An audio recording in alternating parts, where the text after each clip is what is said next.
Bonjour, mon nom c'est Richard Martin, je suis le président d'Alcera Conseil de gestion. J'ai décidé de profiter de ce temps-ci de l'année, le temps des fêtes, avec la fin 2015 qui s'en vient et le début 2016 pour vous faire un cadeau. Maintenant, je vais vous parler des 5 défis auxquels sont confrontées toutes les organisations, toutes les entreprises. Donc les 5 défis, coordination et engagement.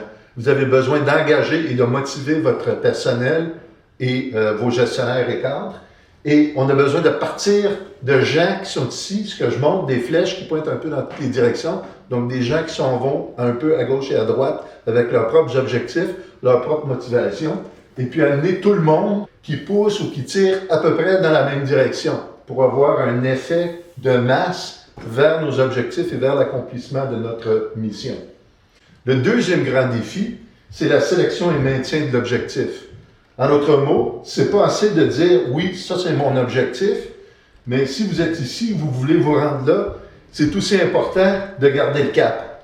Vous avez un plan que vous mettez en place, une stratégie que vous mettez en place pour vous rendre à votre objectif, mais chemin faisant, il va y avoir des concurrents qui vont arriver, ils vont faire des choses inattendues, les clients réagiront peut-être pas comme vous vous attendiez, les fournisseurs, les distributeurs, peut-être qu'il va y avoir des ruptures de stock, de matériel important, etc.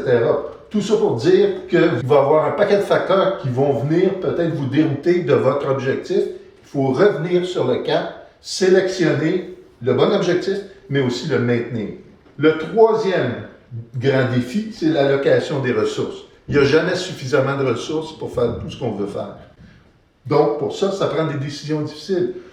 Il faut savoir quelle priorité, comment prioriser nos ressources et où les mettre. Toutes les organisations, tous les leaders font face à ce dilemme-là, à ces questions-là. Donc, les 4M vous aident en particulier à prendre ces décisions-là. Maintenant, défi numéro 4, quoi ne pas faire. On met beaucoup l'accent, et avec raison, sur quoi faire. Quels sont nos objectifs, comment est-ce qu'on va les atteindre. Mais aussi important, c'est la décision quoi ne pas faire.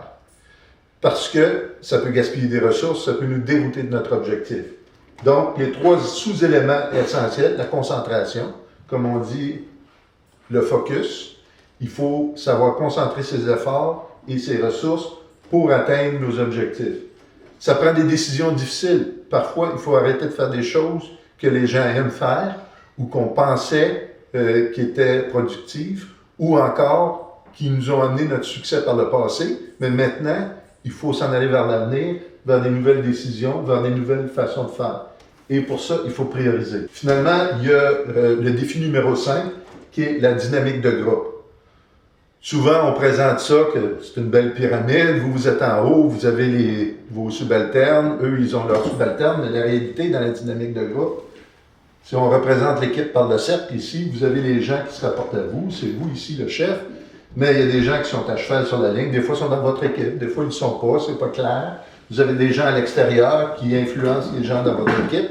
Donc, tout ça crée des problèmes pour la concentration de l'effort et pour atteindre la mission.